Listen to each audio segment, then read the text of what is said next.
Bonjour à tous, merci de nous rejoindre pour cette nouvelle interview de TerraHoche Interview. Je m'appelle Paul Boutillier, je suis le président de TerraHoche et aujourd'hui, accompagné de Tristan Denot, nous interrogeons Fatima Kalouk, 8e candidate sur la liste de la gauche unie pour le monde du travail, membre du Parti communiste français. C'est la 5e interview pour notre projet TerraHoche Interview, où l'objectif est de sensibiliser sur l'écologie, mais aussi aux enjeux politiques en vue des élections européennes qui approchent. Bonjour Madame Kalouk, merci d'être avec nous aujourd'hui. Bonjour et bonjour à toutes et à tous, aux personnes qui se sont connectées, qui ont pris du temps pour se connecter ce soir. Merci à Paul et merci à Tristan de leur invitation. Alors oui, je suis bien Fatima Kalouk, membre du Parti communiste français, 8e sur la liste de la gauche unie pour le monde du travail, qui est donc conduite par Léon Desfontaines. Donc, je vais rapidement présenter le format de l'interview. Merci, madame, d'avoir accepté notre invitation. Donc, Paul et moi, on va mener l'interview. On posera les questions qui nous intéresseront sur votre parti, ainsi que sur votre politique écologique notamment. Et on relèvera les points sur lesquels nous voudrons réagir. J'encourage le chat Twitch à poser des questions si vous en avez. Et sans plus attendre, nous allons commencer cette interview. Est-ce que, madame, s'il vous plaît, vous pourriez commencer par vous présenter votre parcours ainsi que rapidement votre parti? Très bien. Alors, donc, je suis donc Fatima Kalouk, je suis membre du Parti communiste français depuis de longues années, on va pas dire combien.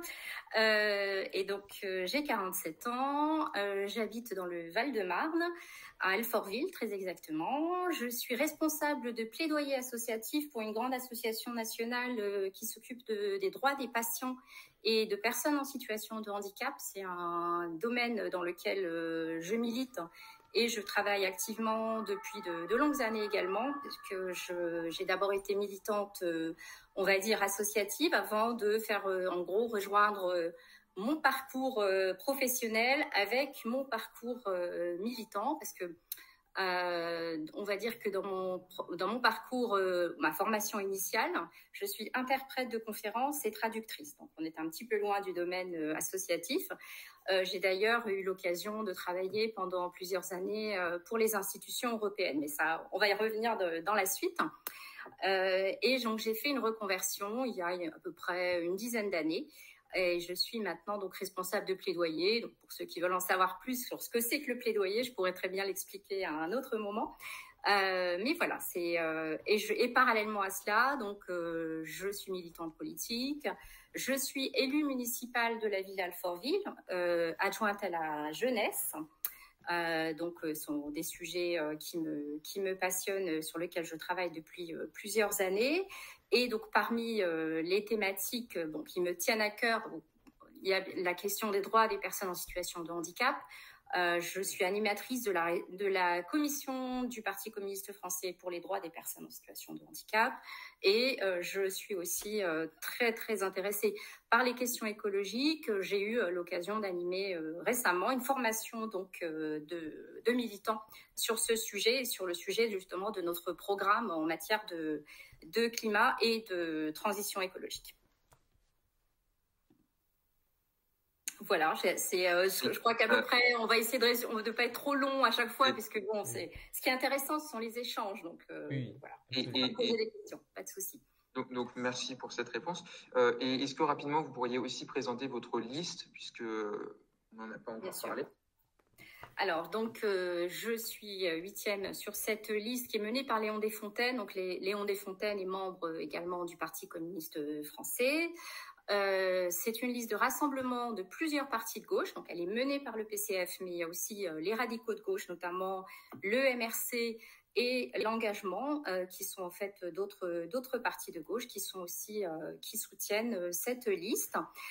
Donc, comme son nom l'indique, c'est une liste qui a à cœur de replacer le monde du travail au cœur des enjeux européens, donc la question sociale au cœur des enjeux européens, mais pas uniquement, bien sûr. Et puis, pour nous, la question sociale, elle ne peut pas se passer des enjeux environnementaux. Donc, cette liste dont de 81 personnes, comme vous le savez sans doute, est composé d'un tiers donc de membres du Parti communiste français, un tiers de syndicalistes d'horizons assez divers, de personnes qui travaillent dans des domaines différents mais qui ont tout en commun un engagement syndical, et un tiers de personnes qui donc viennent des autres partis que j'ai cités tout à l'heure. Très bien, merci beaucoup pour votre réponse. La première chose qui nous vient en tête, sachant qu'on a déjà interviewé en plus la lutte ouvrière, c'est qu'il y a deux autres quand même partis qui ont des idées relativement similaires, du moins en apparence, aux vôtres, qui sont en lice pour les européennes. Je pense bien évidemment au nouveau parti anticapitaliste et à la lutte ouvrière. Qu'est-ce qui vous distingue particulièrement votre liste et puis le Parti communiste français de ces deux autres partis?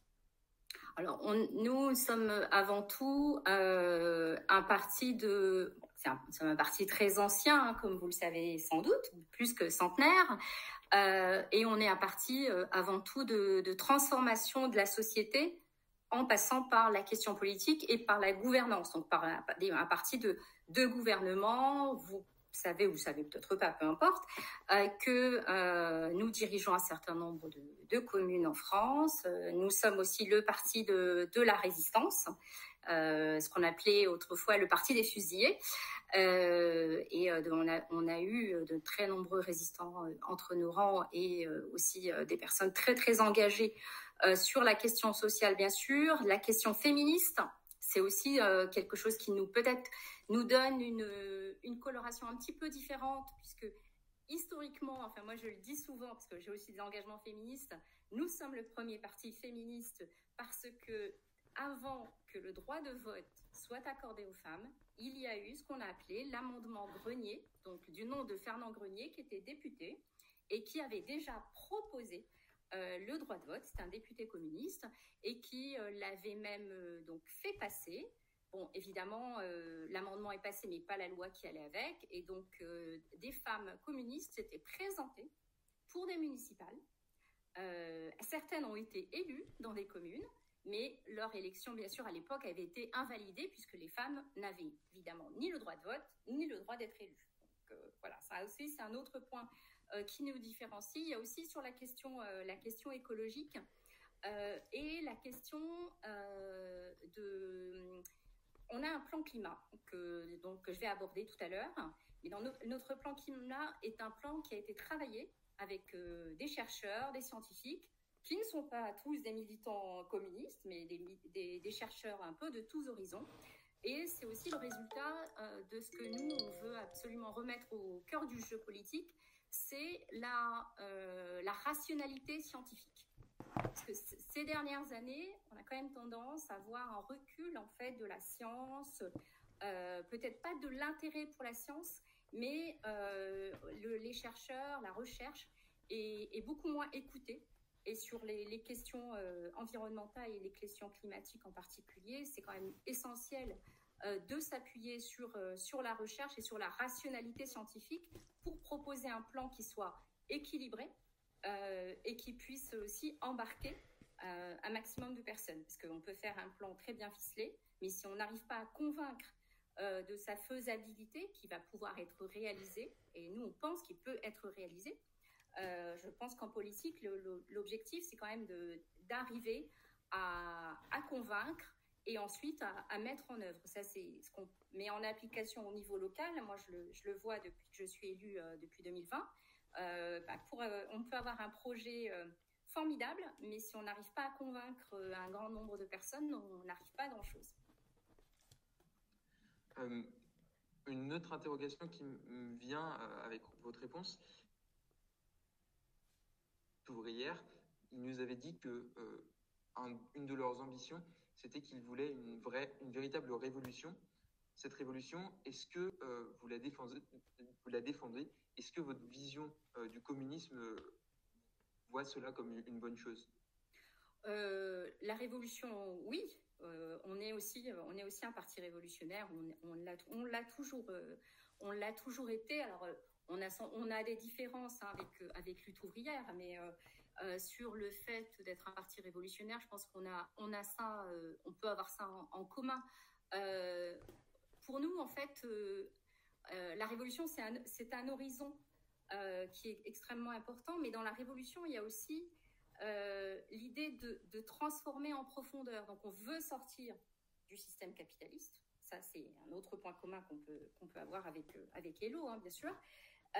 On veut sortir de la logique marchande, en fait. C'est-à-dire remettre l'humain et la planète au cœur du jeu.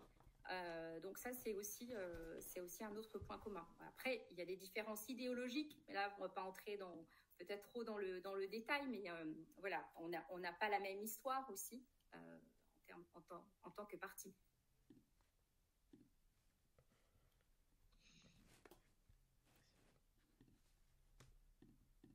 Très bien, merci beaucoup pour ça. Une chose qui nous intrigue aussi, c'est on a vu par le passé justement les dérives potentielles communistes. Est-ce qu'il y aurait un régime actuel ou historique qui correspondrait à votre vision du communisme pour qu'on puisse mieux se la représenter, peut-être pas se calquer une fausse idée? Alors, ça c'est une question qu'on me pose souvent, hein, donc il n'y a aucun souci là-dessus. D'ailleurs, on m'a même demandé à l'époque où j'ai adhéré, hein, il y a quand même pas mal de temps, si vraiment je voulais rentrer dans un parti qui avait communiste dans son nom, le mot même en fait. Il y a eu des débats, hein, même en interne à une époque, est-ce qu'il faut changer le nom, etc. Mais alors moi je considère que bien sûr qu'il y a eu, alors on ne peut même pas dire dérives, hein, c'est bien plus grave que des dérives, hein, c'était des totalitarismes, il faut appeler les choses par leur nom. Et ces totalitarismes, évidemment qu'on les a dénoncés, alors peut-être insuffisamment à une époque lointaine où même moi j'étais pas née, mais en tout cas le communisme c'est pas les totalitarismes que l'on a pu connaître en Europe, dans plusieurs pays d'Europe, et notamment d'Europe orientale, mais pas uniquement. Hein. On connaît aussi aujourd'hui en Corée du Nord, par exemple, si on prend ce régime-là, qui se prétend communiste, mais pour moi n'est pas communiste, parce que le communisme, c'est aussi un idéal d'émancipation. Donc, moi, je considère qu'il n'y a jamais eu, en fait, de régime communiste. Donc, en cela, c'est vraiment quelque chose que je peux, voilà, j'affirme, et je pense que c'est une réalité. Il y a beaucoup d'historiens qui sont d'accord là-dessus. Si vraiment on part du principe on va vers un horizon d'émancipation de l'être humain, de rationalité, de recherche du bonheur, en fait. Je sais, ça peut paraître un peu bisounours, un peu comme ça, mais c'est un peu ça, c'est les jours heureux. Ce qui avait été repris par Fabien Roussel en 2022. Bon, c'est une référence, hein, bien sûr, historique, donc au CNR, à l'après-guerre, etc. Mais c'était quelque chose qui était porteur d'espoir.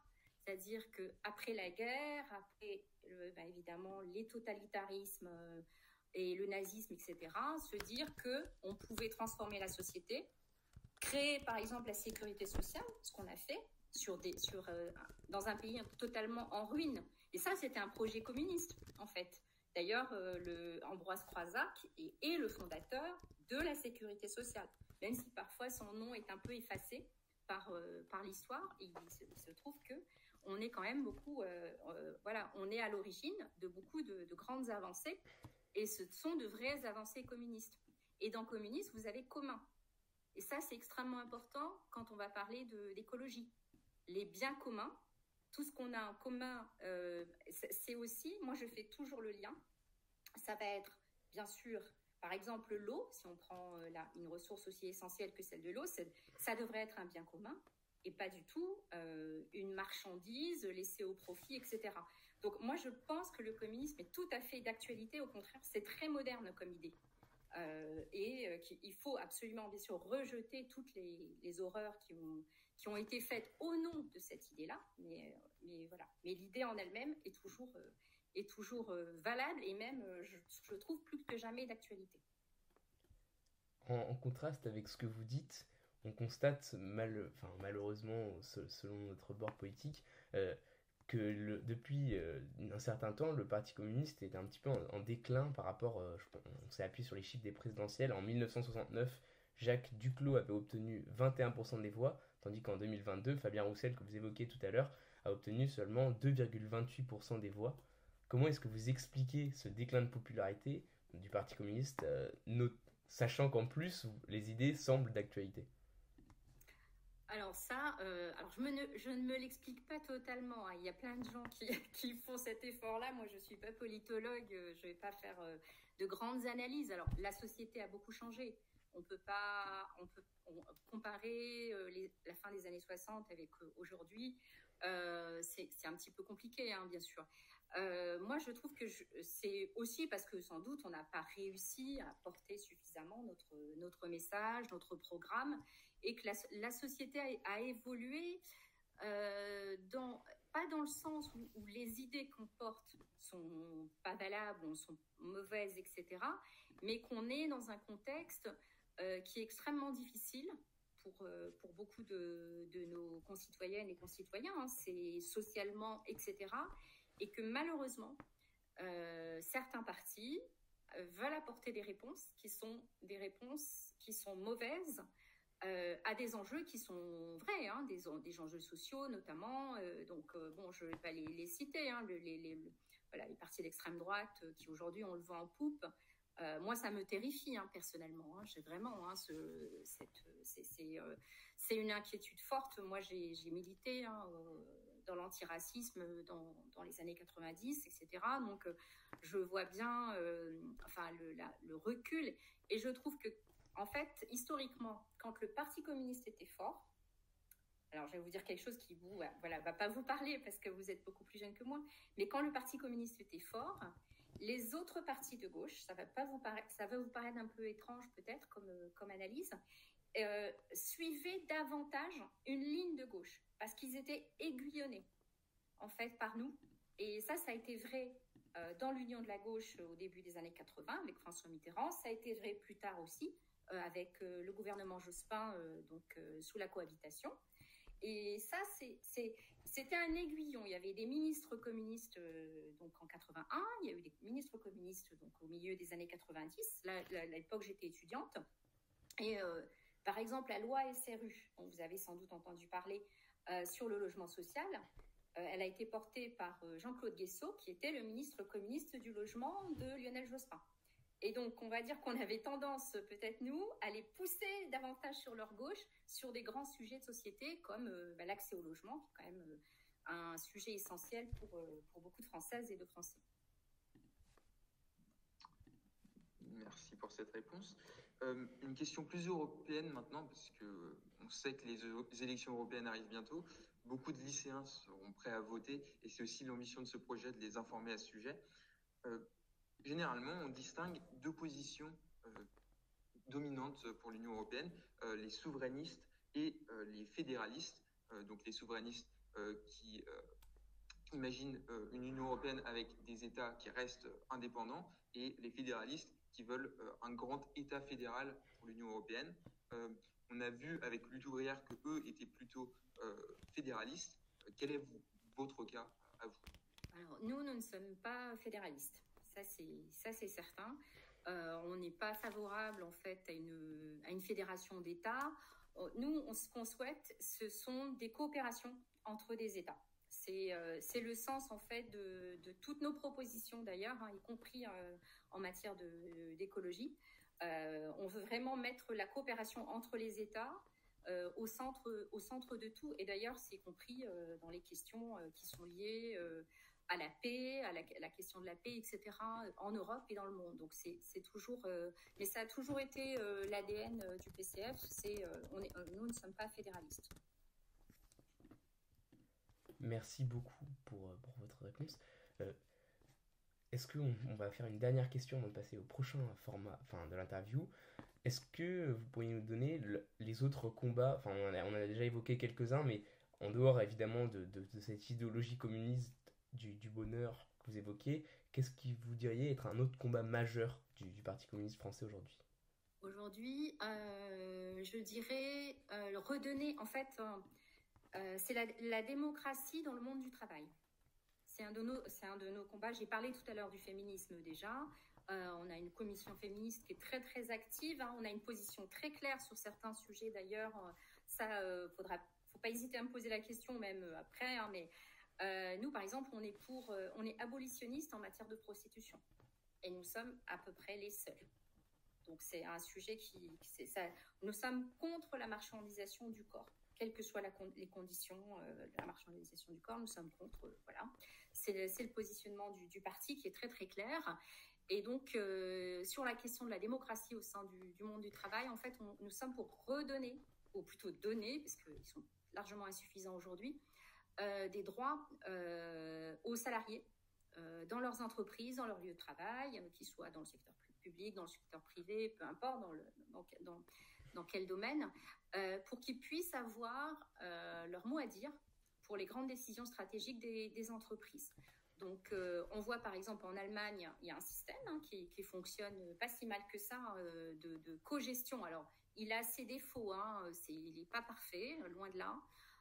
Mais nous, par exemple, on estime que lorsqu'une grande décision est prise, elle doit aussi engager les salariés, parce que très souvent, les salariés ont aussi des choses très intéressantes à dire à leur employeur sur la manière dont on peut peut-être pas gérer en direct l'entreprise, mais en tout cas prendre certaines décisions, aller sur certains chemins et pas d'autres. Et en termes d'écologie, c'est très important parce que c'est aussi les choix de production qui sont faits ou pas faits.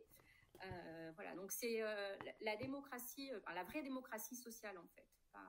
Pas juste faire semblant dans un conseil social et économique, où moi je suis d'ailleurs, là où je travaille, où c'est vraiment sur le papier, on vous consulte, mais en fait c'est de l'information-consultation. C'est-à-dire que vous pouvez voter contre quelque chose, ça sera quand même mis en place. Et même si on juge collectivement et presque démocratiquement dans l'entreprise que c'est mauvais pour l'entreprise. Et parfois, on voit la suite nous donne raison, la suite des événements. Donc, voilà. Eh bien, merci pour toutes ces réponses. Donc, on a fait le point sur votre politique générale du Parti communiste et je pense que c'était assez clair. Maintenant, on va pouvoir entamer la seconde partie de l'interview qui sera plus portée sur l'écologie. On a un format qu'on a appelé les questions flash. L'idée est assez simple. On va vous poser une série de 9 questions auxquelles vous devrez répondre le plus succinctement possible en 1 ou 2 phrases idéalement. L'idée, c'est qu'on ait rapidement et clairement vos opinions pour qu'ensuite on puisse réagir à leur sujet et développer dans une phase de dialogue. Donc, je vais commencer à poser les questions. La première question. La question écologique peut-elle être résolue par la politique ? Alors, je vais répondre rapidement oui. Alors oui, ça suffit pas. Donc, c'est une question éminemment politique parce que pour justement parvenir à résoudre cette question, ou en tout cas engager le mouvement pour la transition écologique, la transformation écologique, il faut des décisions politiques. Il faut un cap politique, il faut une planification et une décision politique de mettre l'être humain et la planète au centre du jeu. Et parce qu'on dissocie, nous, jamais la question sociale de la question environnementale. Quel est le secteur le plus important dans la transition écologique ? Alors, s'il faut faire un choix, je vais prendre le secteur des transports, parce que c'est quand même le secteur qui est le plus émetteur de gaz à effet de serre, donc parmi les grands secteurs économiques. Donc, c'est ce secteur-là qui, pour moi, doit être visé prioritairement avec celui du logement, voilà, de la construction. Donc, on a dans le plan du Parti communiste français, donc plan empreinte 2050, vous pouvez retrouver sur Internet, voilà, très facilement. Il y a des versions courtes, des versions longues, etc. du plan. Et ce plan-là, il vise la neutralité carbone en 2050. Et dedans, vous trouverez, dans le secteur des transports en particulier, toutes nos propositions. On pourra y revenir dans les questions-réponses, si vous voulez. À quel rythme faut-il s'affranchir des énergies fossiles ? Alors là, on vise, nous, la neutralité carbone d'ici 2050. C'est, on va dire, avant 2050. On vise 2030. Si on pouvait mettre en œuvre rapidement, on s'y affranchirait très largement avant cette date-là. La décroissance est-elle envisageable ? Alors, la décroissance, non. En tout cas, pas sous cette phrase-là ou cette expression-là.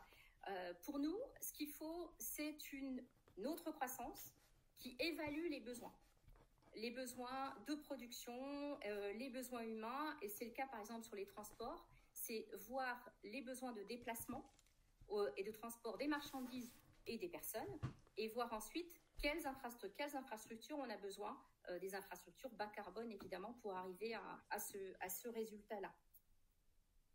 Pour réussir la transition écologique, faut-il restreindre les libertés des individus?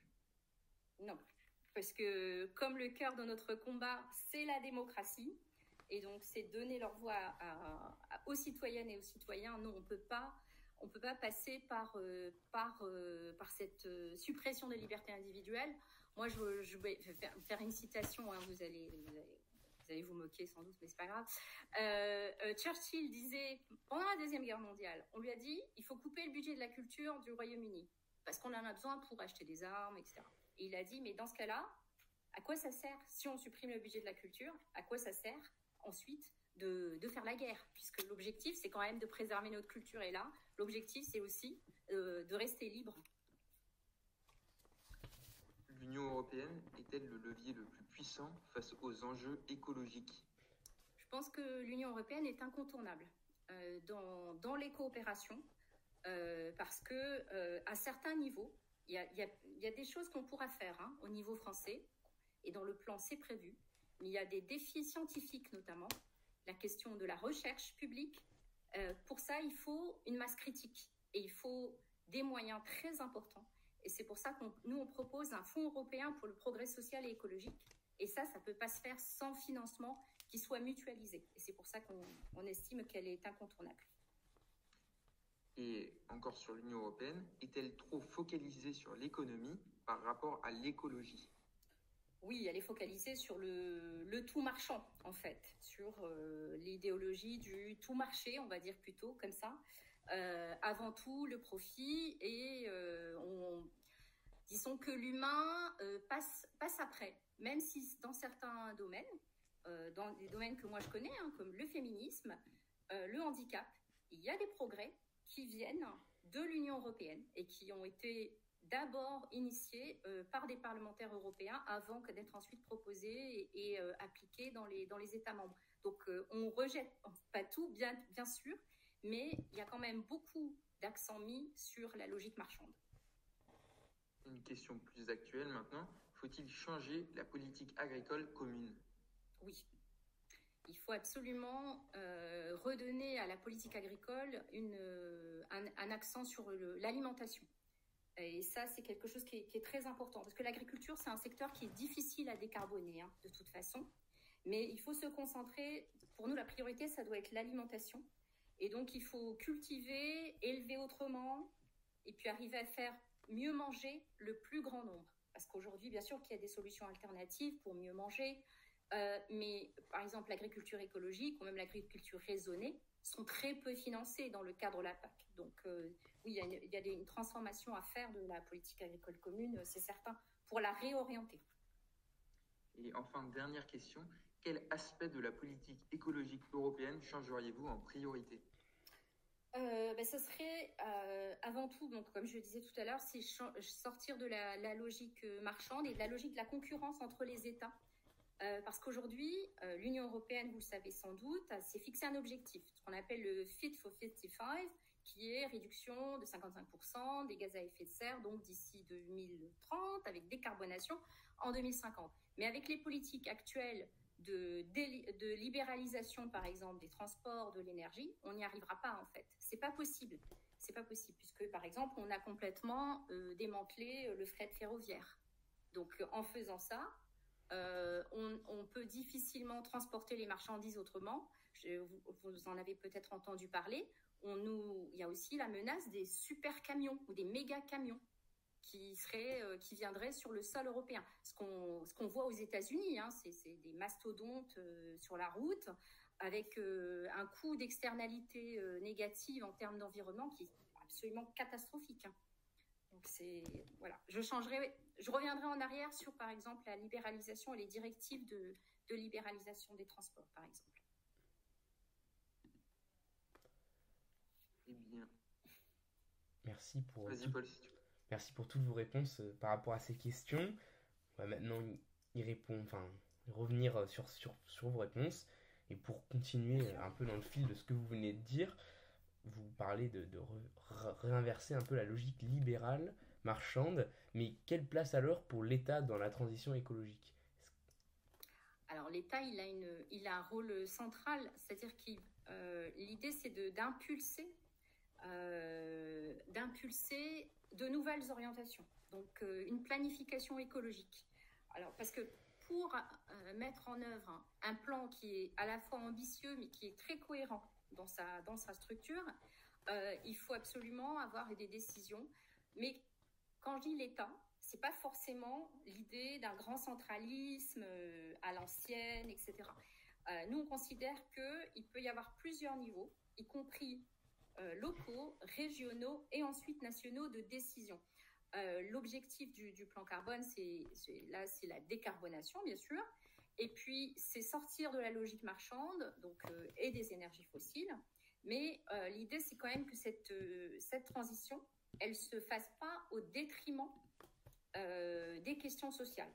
Et donc, pour ça, il faut aussi convaincre les salariés de sa nécessité. Il faut faire attention aussi, parce que qui dit transition dans les productions, par exemple, eh bien, ça veut dire que certaines personnes se retrouvent sur le carreau. On l'a vu dans d'autres désindustrialisations des décennies précédentes.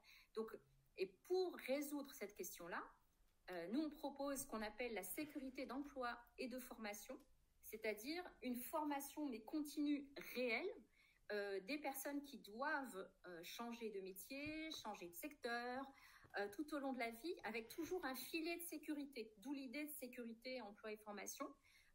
Et si on prend par exemple la question de la santé, parce que c'est quand même une question qui est très importante, aujourd'hui on manque de quasiment tous les professionnels, médicaux, paramédicaux.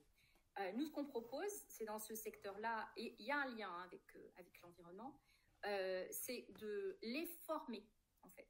Former et ensuite embaucher, c'est-à-dire inverser un peu la donne par rapport à ce qui se fait dans un système de marché du travail, puisque le marché du travail, c'est un marché. Donc, voilà, nous, on se dit, on a besoin de médecins, on a besoin d'infirmières, on a besoin d'un secteur, et un autre secteur que je connais bien, l'aide à domicile. On a besoin d'aide à domicile, il faut les former, parce qu'aujourd'hui, le marché du travail pour les aides à domicile, il est catastrophique, parce qu'en fait, elles sont mal payées, je dis elles, parce que c'est beaucoup de femmes, très très mal payées, ce secteur n'attire plus. Donc l'idée, c'est de bien les former, de valoriser les métiers et ensuite de les embaucher. Et ça, nous, on fait le lien dans le plan climat, et pour justement garantir des transitions qui soient pas au détriment de la justice sociale. Merci. J'ai à mon tour une question sur ce que vous avez dit.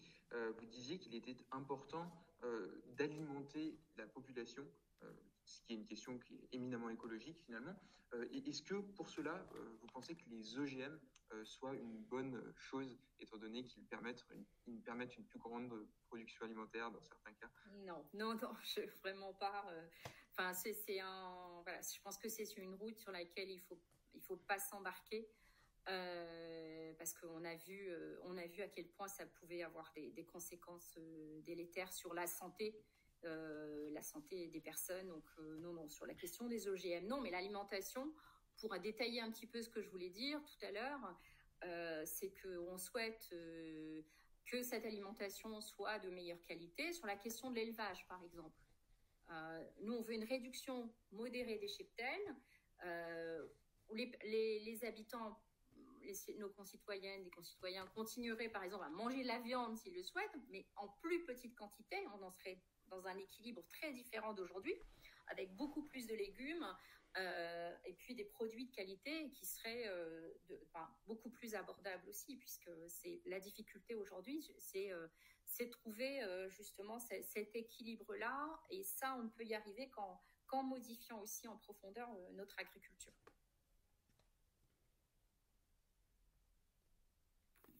Il y a aussi sur la question de tout à l'heure, je voulais revenir sur les transports. Je ne sais pas si je peux, oui.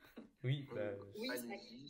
Voilà, sur la question des transports, parce que je ne suis pas entrée dans les détails. C'est voilà, mais c'est quand même un secteur extrêmement important sur les transports. Ce qu'on propose principalement, c'est d'avoir, on va dire par exemple sur les courtes distances, les transports du quotidien, on va dire ça comme ça.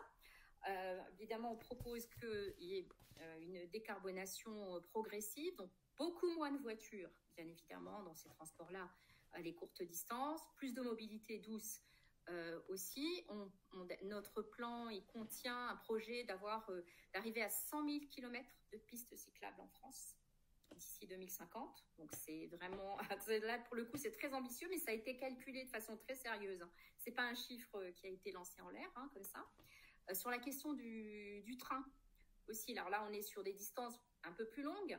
Là, sur les distances plus longues, évidemment, moins de voitures et beaucoup plus de trains. Et aujourd'hui, en fait, la question du train, elle est extrêmement importante parce que si on regarde une carte ferroviaire de 1960, qu'on la compare avec celle d'aujourd'hui, on s'aperçoit qu'on a beaucoup moins de lignes, que le maillage est beaucoup moins fin qu'il ne l'a été. Et notre proposition, c'est de revenir justement au maillage qu'on avait en 1960, c'est-à-dire que réouvrir et réinvestir massivement en fait dans des lignes beaucoup plus secondaires, mais qui permettraient aussi aux personnes par exemple, d'aller travailler en train, parce que nous, on est en région parisienne, on a des transports en commun, mais c'est pas le cas de tout le monde, et bien sûr. Donc, c'est pouvoir proposer aussi cette possibilité-là, moins d'avions, mais on n'enlève pas l'avion complètement parce que, sur les longues distances, parce que l'avion est très difficile à décarboner. C'est vraiment un secteur qui est compliqué. Et le plan, il est prudent là-dessus parce que les technologies aujourd'hui qui sont à bas carbone ne sont pas encore tout à fait fiables, où elles demandent une telle production d'énergie et d'électricité pour fonctionner qu'au final, voilà, ça s'annule un peu. Donc, le plan ne propose pas une disparition de l'avion, par exemple. Ça aurait pu, c'est même une totale... voilà, mais c'est... Et puis, mais ce serait bien sûr dans les déplacements beaucoup moins d'avions qu'il y a aujourd'hui. On aurait, enfin, espérons-le, beaucoup moins de ces déplacements pour 3 jours, je ne sais pas, je dis n'importe quoi, dans une ville européenne ou ailleurs. Mais c'est... donc le train, c'est central, parce que on a vraiment le service public ferroviaire a été très mal mené depuis 2003. Donc depuis la première directive sur la libéralisation du transport ferroviaire. Et c'est la même chose, en fait, là je parlais des transports des personnes. Il y a eu libéralisation, mais finalement la baisse des tarifs qui avait été promise, elle n'est pas tellement advenue. On voit bien quand on essaie de prendre un billet de train que bon, c'est quand même pas bon marché, si on s'y prend pas en tout cas suffisamment tôt, etc. Et sur la question du transport de marchandises, là aussi on a des propositions très concrètes sur le retour, on va dire le renforcement du ça a vraiment été la dégringolade. On est passé de presque 20% il y a encore 20 ans, quelque chose comme ça, 15-20 ans, du transport de marchandises qui se faisait par le train à moins de 10% aujourd'hui. Et ça ne fait que diminuer. Donc, alors que franchement, ce serait un moyen déjà d'éviter bien sûr des émissions et aussi d'éviter beaucoup de ce qu'on appelle les externalités négatives, c'est-à-dire tout ce qu'on doit faire. Par exemple, passer son temps à réparer les routes parce qu'on a trop de camions qui circulent sur les routes en France. Voilà. En plus, on est un pays qui est un carrefour de circulation, donc ça ne fait qu'ajouter à cet effet-là, sans compter bien sûr l'accidentologie, etc. Tout ça, ça a des conséquences. Et puis, pour y arriver aussi à cette décarbonation, on propose aussi pour les secteurs qu'on ne pourra pas décarboner entièrement, comme l'agriculture, de redresser les puits de carbone, donc, notamment en reforestant. Voilà, ça c'est une autre proposition Mais vraiment, je vous encourage à aller voir parce qu'il y a un plan climat qui a un petit bouquin, donc c'est un peu long, mais vous avez la version synthétique et vous avez même une vidéo de présentation qui donne les grandes lignes pour vous faire une idée. Comme ça, vous parlez bien de celle avec la revue Progressiste, c'est ça? Exactement, la revue Progressiste, donc qui est la revue scientifique du PCF et qui écrivent pas uniquement des personnes qui sont au parti. Voilà. Pour information à ceux qui nous regardent, normalement, si vous cherchez revue Progressiste plan climat, vous devriez la trouver assez facilement. Pour continuer maintenant sur notre lancée d'interview, et par rapport à tout ce que vous dites, beaucoup de propositions très concrètes, comme vous le disiez, mais une autre question concrète dans notre société actuelle, c'est que tout de même l'argent, où est-ce qu'on trouverait un tel financement, sachant qu'on l'a vu, on le voit actuellement, les finances publiques sont une question un petit peu délicate, donc où trouver tant d'argent, parce que de telles propositions nécessitent des révolutions en profondeur, et donc beaucoup de fonds. Non, c'est vrai, il faut beaucoup d'argent. D'ailleurs, on a estimé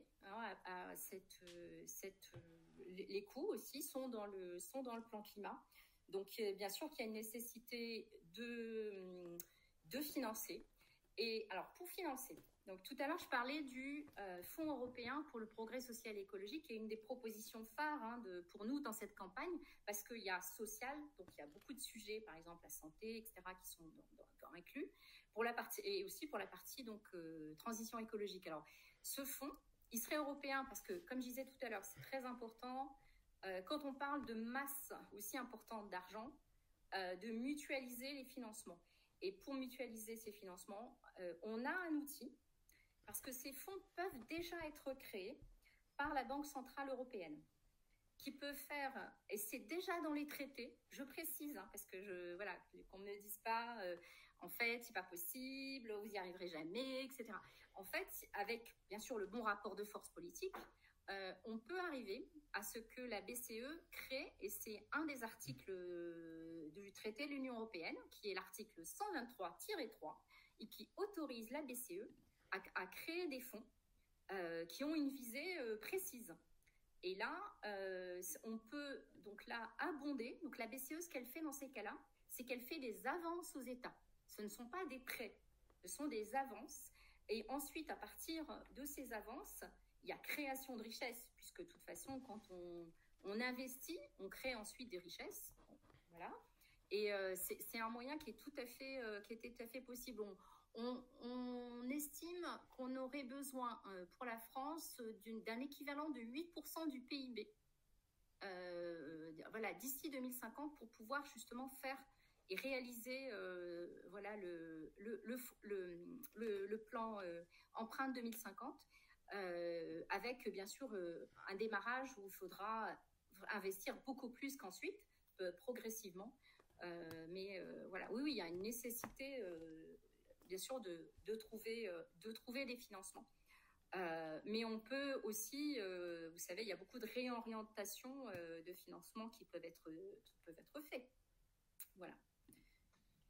Merci. Une autre question maintenant qui va rejoindre une autre interview que nous avions faite. On avait interviewé France Écologie qui, eux, estiment que la transition écologique, finalement, permettrait aussi d'offrir un avantage économique en créant de l'emploi, etc. Mais on voit aussi que la transition écologique peut faire perdre des emplois à certaines personnes. On peut penser par exemple aux agriculteurs.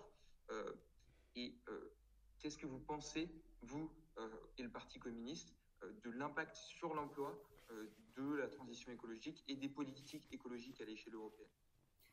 Moi, je pense pas que en fait, c'est pas une question de... Je suis pas d'accord quand ils disent avantage. C'est pas un avantage économique. C'est une question de survie, en fait.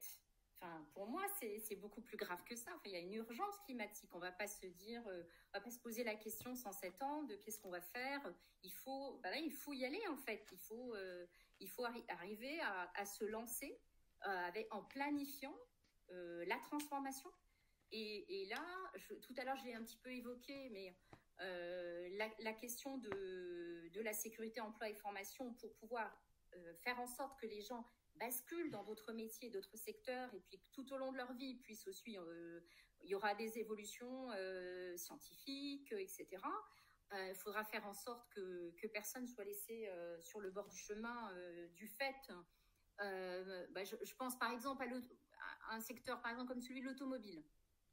Forcément, si on évolue de la voiture aujourd'hui thermique à la voiture électrique, puisque nous on propose un plan d'électrification, on a forcément moins besoin de personnes qui fabriquent des automobiles pour une voiture électrique. C'est comme ça, hein, c'est pas du tout le même processus de production, donc il est moins demandeur de main-d'œuvre, donc il faudra faire en sorte que les personnes soient formées, qu'elles puissent changer de cap. Mais et pour les agriculteurs, je suis pas tout à fait sûre de ça, parce qu'en fait, on va avoir besoin de ce qu'on appelait avant l'agriculture nourricière.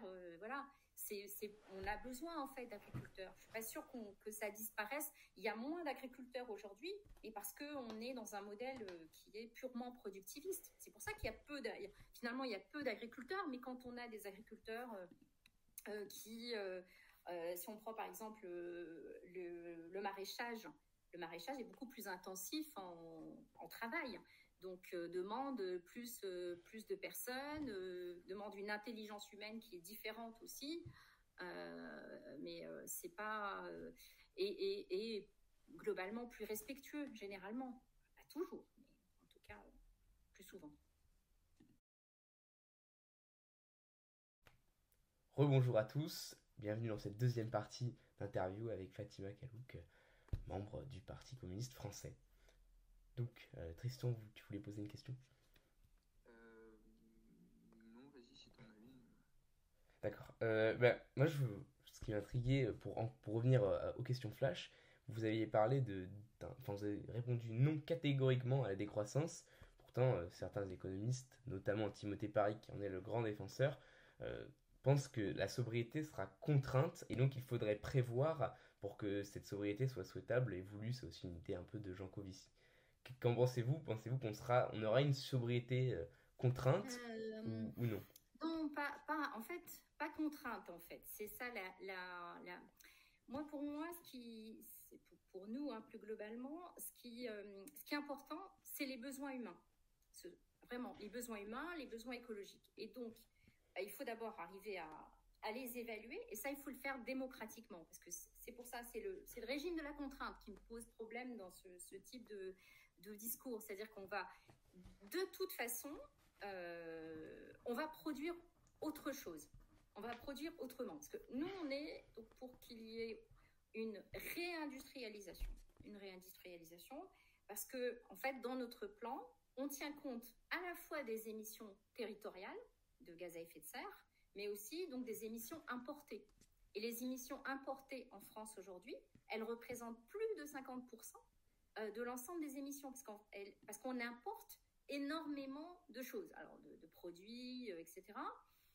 Mais l'idée, c'est pas de produire toutes les babioles inutiles que parfois on importe, mais c'est justement de repenser totalement la production et l'industrie. Mais l'industrie, c'est dans le sens général du terme, hein. C'est pas l'industrie, les usines et la fumée noire, etc.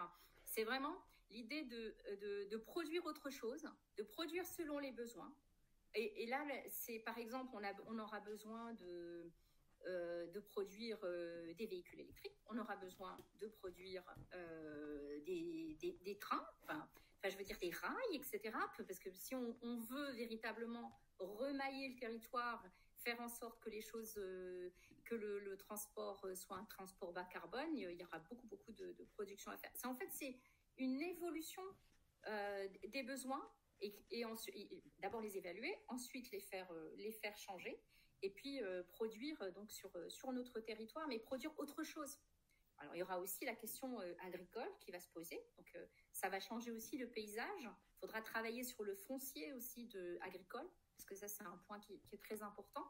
Tout à l'heure, j'ai abordé les puits de carbone. Si on veut reforester, il faut forcément travailler sur le foncier. Parce qu'aujourd'hui, on a un vrai problème. Hein. On a divisé par 2 nos forêts en 10 ans. Là, j'ai regardé un article il y a quelques jours. Ça aussi, c'est très inquiétant parce que c'est une façon aussi d'arriver à compenser ce qu'on n'arrive pas à décarboner complètement. Donc, voilà. Donc, c'est pas, enfin, la sobriété, oui, pourquoi pas. Enfin, en plus, je trouve que c'est un mot qui est intéressant. Mais la décroissance, on ne va pas convaincre et embarquer des gens en parlant de décroissance. Moi, je n'y crois pas. Moi, je pense qu'on va réindustrialiser, décarboner, réindustrialiser. Et être beaucoup plus dans la production locale, dans le sens national du terme, bien sûr. Merci pour toutes ces réponses. Je pense qu'on va peut-être rapidement, à moins que tu aies une dernière question, Paul. Je pense qu'il y a un thème qu'on n'a pas encore trop abordé, excusez-moi. C'est la relation un peu du climat avec le reste du monde, les questions écologiques, parce que je pense aux pays en voie de développement. Il y a justement une question du chat Twitch. Ah, super. Si le chat Twitch la pose. Oui. Ce que je voulais dire, c'est qu'il va être temps maintenant de passer aux questions rapidement, parce que sinon on va pas avoir le temps de répondre. Oui. Alors, donc, c'est une question sur les pays en développement, peut-être. Oui. Qui nous demande comment concilier finalement les efforts de l'Europe et des pays en voie de développement, parce que on voit, je vais rajouter un peu à la question, que depuis les années 90, il y a une proportion de 27%, je crois, des émissions de carbone ont été diminuées en Europe, mais que les Européens restent des pays développés, alors qu'il y a beaucoup de pays qui sont en voie de développement et qui, eux, se voient interdire des choses qui nuiraient à leur développement, alors que ça vient d'autres pays qui sont déjà développés. Dans ce domaine, il y a le concept de responsabilité différenciée par rapport au changement climatique. Je ne sais pas si vous en avez déjà entendu parler. Bon, c'est simple, hein, c'est l'idée que les pays développés, les pays industrialisés actuels, ont quand même une responsabilité qui est beaucoup plus forte par rapport à ce qui se passe aujourd'hui, hein, à l'urgence climatique, que des pays qui sont en développement, qui sont des pays beaucoup plus pauvres. Et donc, c'est pour ça que l'effort doit porter nécessairement davantage aujourd'hui sur nos pays européens, nos pays industrialisés, avec les États-Unis, le Canada, etc. Et pour ce que nous on propose dans ce cadre-là, c'est toujours la même idée, c'est de renforcer les coopérations. Le GIEC parle de la nécessité d'avoir 1300 milliards par an de dollars. Donc, pour cette coopération-là, pour pouvoir faire en sorte qu'il y ait d'abord dans un premier temps une atténuation, parce qu'en fait, il y a beaucoup de pays en développement qui ont déjà, ils subissent déjà de plein fouet les conséquences du changement climatique. Pour eux, c'est pas du tout une fiction, quelque chose qui va arriver, mais c'est quelque chose qui sont déjà les pays insulaires du Pacifique, par exemple, c'est déjà catastrophique. Et donc, c'est dans la coopération en termes de recherche, par exemple, et puis l'aide au développement, mais pas l'aide au développement telle qu'on la pratique aujourd'hui, qui est quand même une aide au développement très marquée par un passé colonial, on va dire ça comme ça pour être gentil. Donc c'est vraiment dans cet aspect-là. Oui, dans notre programme et nos propositions, on n'oublie bien évidemment pas cette question-là. Bon, le PCF, c'est un autre point aussi. C'est avant tout un parti internationaliste. Donc c'est très important pour nous. Merci. Peut-être une autre question du chat Twitch. Oui. Rapidement. J'ai vu que sur le chat Twitch justement, ils ont trouvé un autre thème qu'on n'avait pas encore abordé, qui était la question du mix énergétique, particulièrement quelle place pour le nucléaire, écrit un utilisateur, mais par extension aussi, qu'est-ce que vous envisagez un peu comme mix énergétique, parce que c'est une question qu'on n'a pas abordée. Alors, le mix énergétique, pour nous, c'est nucléaire et renouvelable. Donc, c'est ce qu'on propose dans ce plan climat, parce que pour nous, c'est le seul mix qui est aujourd'hui réaliste. Donc, à l'horizon 2050, finalement 2050, c'est pas dans si longtemps que ça, malheureusement. On pense que c'est la solution la plus réaliste pour arriver à une décarbonation en 2050. Donc voilà, nucléaire, et donc renforcement du nucléaire, et puis énergie renouvelable. Et puis peut-être une dernière question qui me semble intéressante et qu'on n'a pas abordée chez Twitch,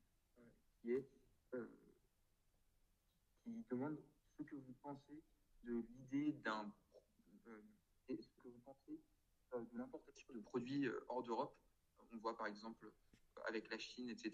Il y a aussi beaucoup une importation de produits qui ne sont pas aux normes européennes et qui posent un souci de compétitivité pour par exemple les agriculteurs. C'est France Écologie qui nous en parlait en nous disant justement qu'ils avaient cette mesure assez radicale d'interdire toute importation de produits qui ne soient pas aux normes européennes en Europe. Vous savez, il y a beaucoup de pays qui pratiquent déjà cette interdiction. Alors, ils ne le font pas de façon directe et formelle, etc., mais ils le font en édictant certaines normes qui sont inatteignables ou des règles qui sont inatteignables ou des tarifs douaniers qui sont très élevés, ce qui fait qu'il y a des produits qui ne rentrent pas chez eux.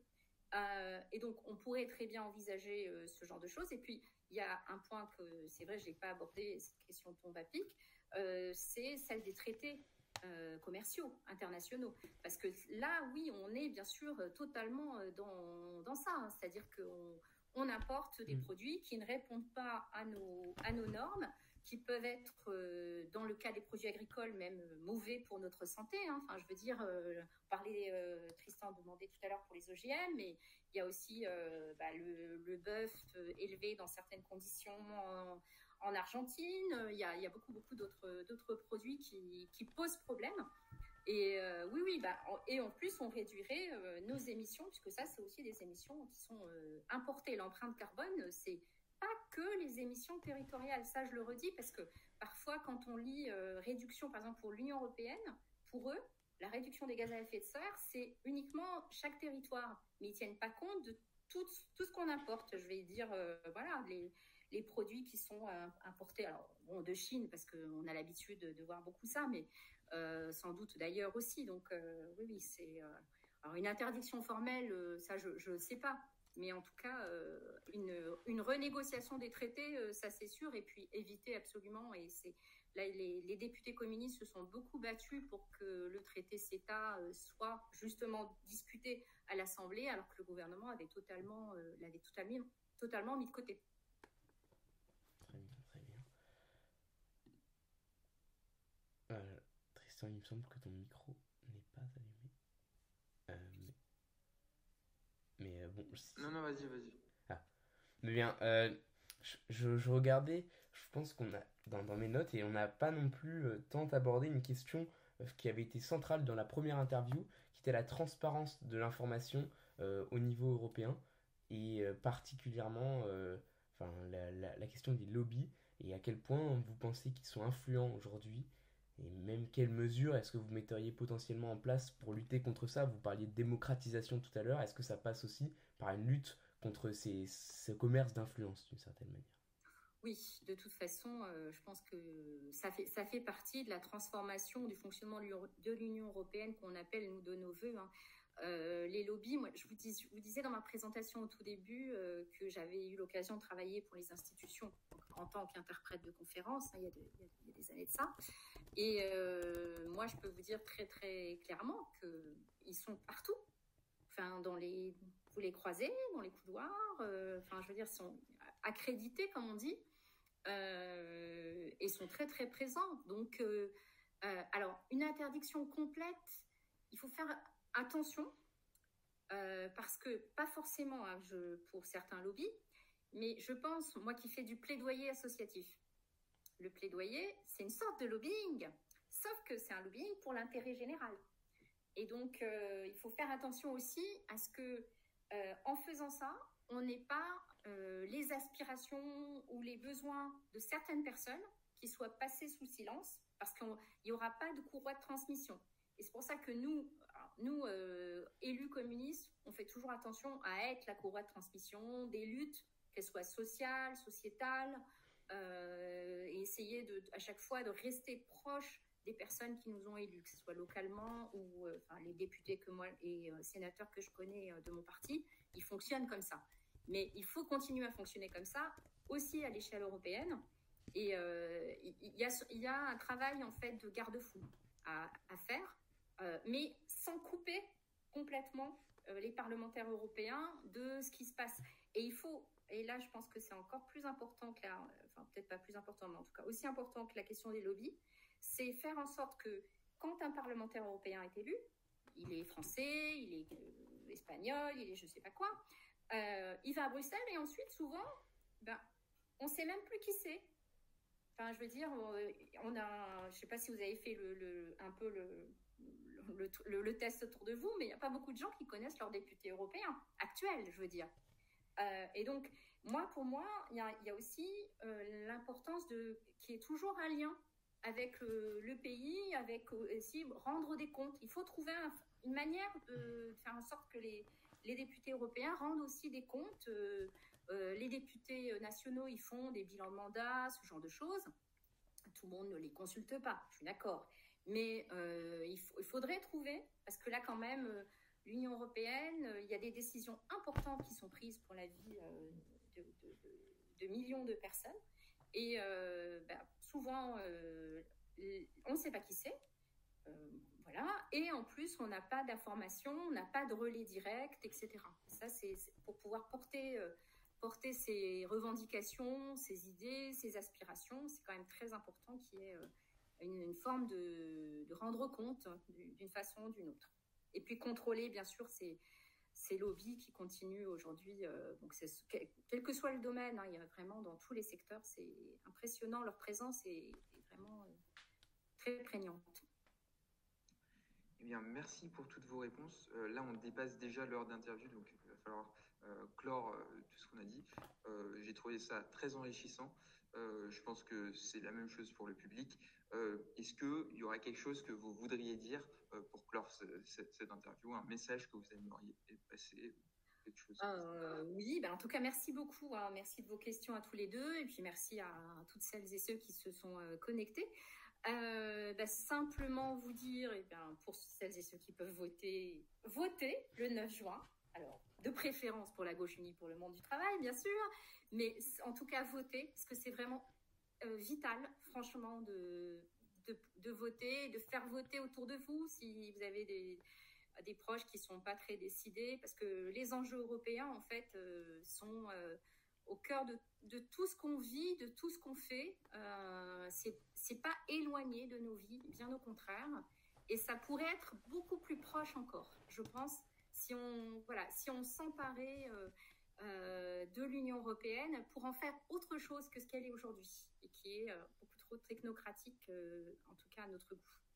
Voilà, donc votez. Et puis merci beaucoup en tout cas de votre écoute, de vos questions.